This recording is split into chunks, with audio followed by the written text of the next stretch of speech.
मैं अनीता चौधरी और न्यूज़ अड्डा पे आप सभी का स्वागत है। जय भारत, जय हिंद। मुसलमान इस देश में कुछ चंद पार्टियों के लिए उनकी वोट की जागीर हैं। अगर वो मुसलमान किसी दूसरी तरफ अगर उसको लगता है कि ये उसके फ़ायदे, ये लोग जो काम कर रहे हैं, दूसरी पार्टी जो काम कर रही है वो उनके फ़ायदे के लिए कर रही है या वो देश हित में काम करी है, वो मुसलमान राष्ट्र हित में सोचकर, अपने परिवार, अपने समाज के हित को सोचकर वो अपना वोट अगर बीजेपी को देता है किसी और पार्टी से छिटक के, तो ये उसके लिए मौत का कारण बन सकता है। वो लोग जो कहते हैं कि संविधान की रक्षा करना हमारा धर्म है, संविधान खतरे में है, इस नाम पे राजनीति करते हैं। वो जब बाबर जैसे इस देश के नागरिक जो कि वोटर है, जो जय श्री राम के नारे लगाता है, उसे राम पसंद हैं, वो राम भक्त बनना चाहता है, वो देश हित में राष्ट्रभक्त बन के काम करना चाहता है, उसे बीजेपी की प्रोग्रेसिव जो पॉलिटिक्स है वो उसे पसंद आती है, वो और उसका परिवार बीजेपी को वोट देता है, जश्न मनाता है जीत पे, तो उसका अंजाम क्या होता है? उसका अंजाम होता है कि बाबर को, आसिफ बाबर जैसे वोटर को, इस देश के नागरिक को, राम भक्त को, राष्ट्रभक्त को, आरिफ, परवेज और ताहिद जो कि उसके ही रिश्तेदार हैं, उसके पड़ोसी हैं, वो उसे पीट पीट कर अधमरा कर देते हैं। और जब वो नहीं मरता है तो छत से फेंक कर उसको मौत के घाट उतार देते हैं।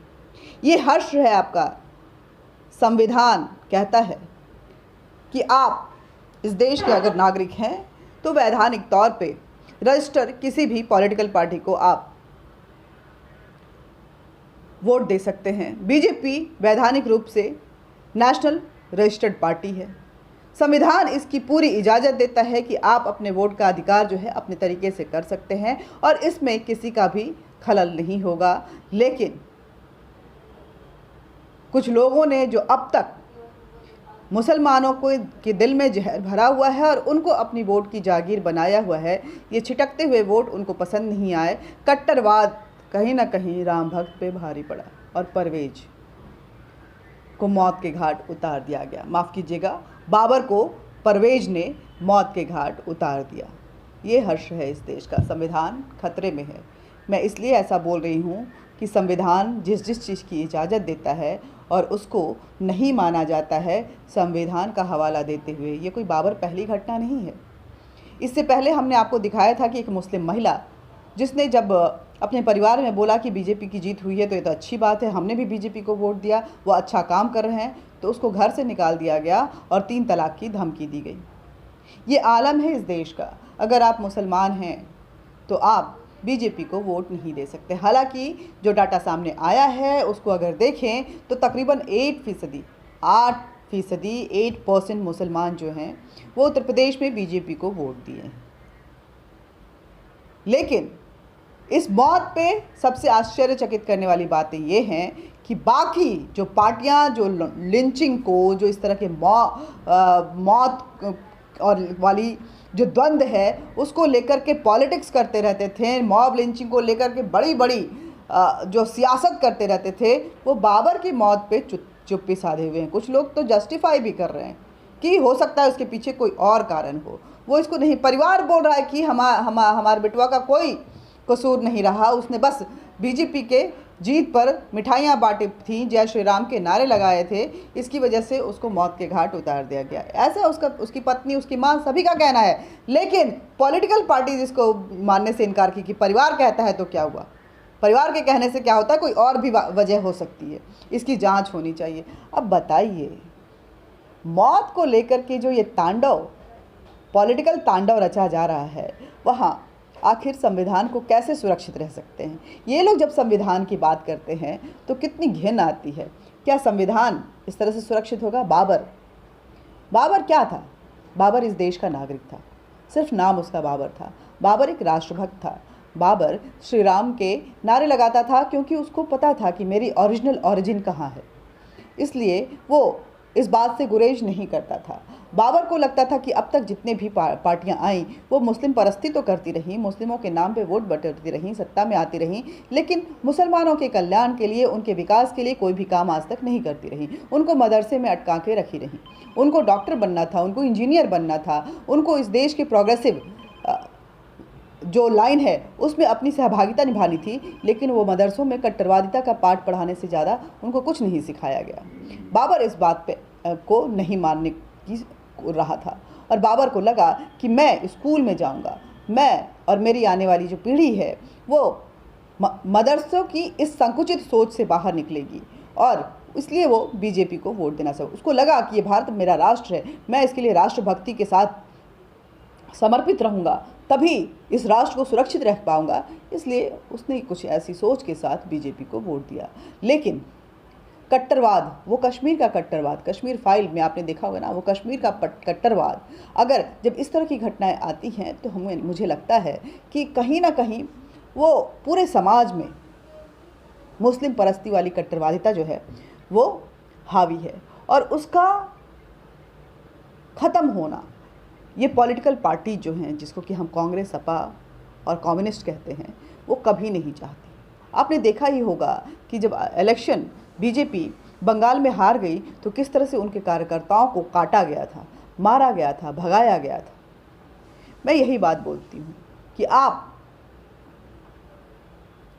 अगर गलत चीज़ों को बढ़ावा देंगे तो आपका देश कभी भी सुरक्षित नहीं रहेगा और सिर्फ सत्ता के लिए अगर आप ये इस तरह के अगर कदम उठाते हैं, इस तरह की पॉलिटिक्स करते हैं तो वो राष्ट्रहित में कभी नहीं हो सकेगा। आप बताइए, बाबर के वोट के अधिकार को किस तरह से हनन किया गया, वो मुस्लिम महिला जिसने बीजेपी को वोट किया था उसके वोट के अधिकार का किस तरह से हनन किया गया, उसको धमकाया गया, डराया गया। ये सिर्फ बाबर और उस महिला की बात नहीं है। जब इस तरह की घटनाएं सामने आती हैं तो खौफ जो है उस समाज के बाकी लोगों पे भी पड़ता है कि अगर मैं ऐसा करूंगा तो मेरे साथ भी ऐसा हो सकता है, और ये दबाव इतना ज़्यादा होता है कि वो डर के मारे वोट में भी तब्दील होता है। और कुछ ऐसी ही ये विपक्ष पार्टियां जिनको कि हम कांग्रेस और बीजेपी कहते हैं अभी तक ये करती आ रही हैं। कुछ ऐसा ही समझ में आ रहा है, कांग्रेस क्यों नहीं समझ पा रही है कि सत्ता में आने के लिए इस तरह की पॉलिटिक्स को अगर वो समर्थन देती है तो कहीं ना कहीं उसके लिए नुकसानदेह रहेगा। कम्युनिस्ट इस देश को कभी अच्छा सोच नहीं सकते हैं, ये हम लोग पहले से ही इसका फ्लेवर ले चुके हैं कि किस किस तरह से कम्युनिस्टों ने समाजवाद के नाम पे धोखा दिया है। समाजवादी पार्टी समाजवाद के नाम पे वो आती है और कितना समाजवाद फैलाती है ये हम सभी जानते हैं। पूरा उनका हिस्ट्री जो है वो बताता है। कम्युनिस्ट कैपिटलिज्म का को इनकार करते हैं, लेकिन कितने ऐशो अय्याश के साथ रहते हैं, आप उनके जितने भी चेहरे हैं उनको देख सकते हैं। लेकिन बाबर जैसा मुसलमान जो कि मेन स्ट्रीम में आकर विकास में अपनी सहभागिता निभाते हुए इस देश में को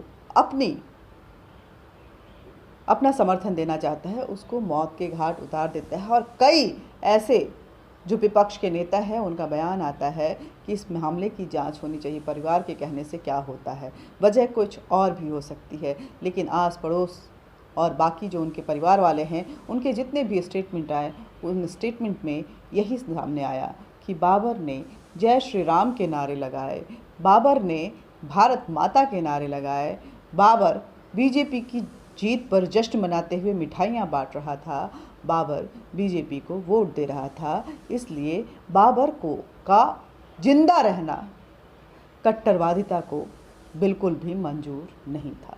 वो कट्टरवादी मुसलमानों की नज़र में काफिर हो चुका था और उसको मौत के घाट उतार दिया गया। ये सोचने, ये सवाल आपसे है, आपसे ये सवाल है, ये न्यूज़ अड्डा के माध्यम से अनीता चौधरी आप सभी से ये सवाल पूछ रही है कि आखिर कब तक चुप्पी साधे रहोगे कि चलो मेरा क्या गया, मुझे क्या पता, मैं ठीक हूँ ना। मैं में जब तक रहोगे ऐसे ही ख़त्म होते रहोगे। और कब तक इस तुष्टिकरण वाली सेलेक्टिव नैरेटिव को साथ देकर सेकुलरिज्म के नाम पे अपने आप को, अपने सिविलाइजेशन को, अपने देश को बर्बाद करते रहेंगे। मैं ऐसी कई घटनाएं आपके सामने लेकर आऊँगी क्योंकि वो लोग कट्टरवादिता का समर्थन नहीं किए, चाहे कश्मीर हो, चाहे यूपी हो, चाहे मुंबई हो, चाहे महाराष्ट्र हो, इसलिए उनको ख़त्म कर दिया गया, उनको धमकाया गया, उनको मौत के घाट उतार दिया गया। ऐसे कई एग्जाम्पल्स हैं, ऐसे कई उदाहरण हैं। मैं एक एक करके इन सारी कहानियों को आपके सामने लेकर आऊँगी और बताऊँगी कि संविधान खतरे में है, ये बोलकर राजनीति करने वाले किस तरह से इस देश के नागरिकों के संवैधानिक अधिकार को छीन रहे हैं, उसको कुचल रहे हैं, उसको दबा रहे हैं, उसको डरा रहे हैं। जय हिंद, जय भारत।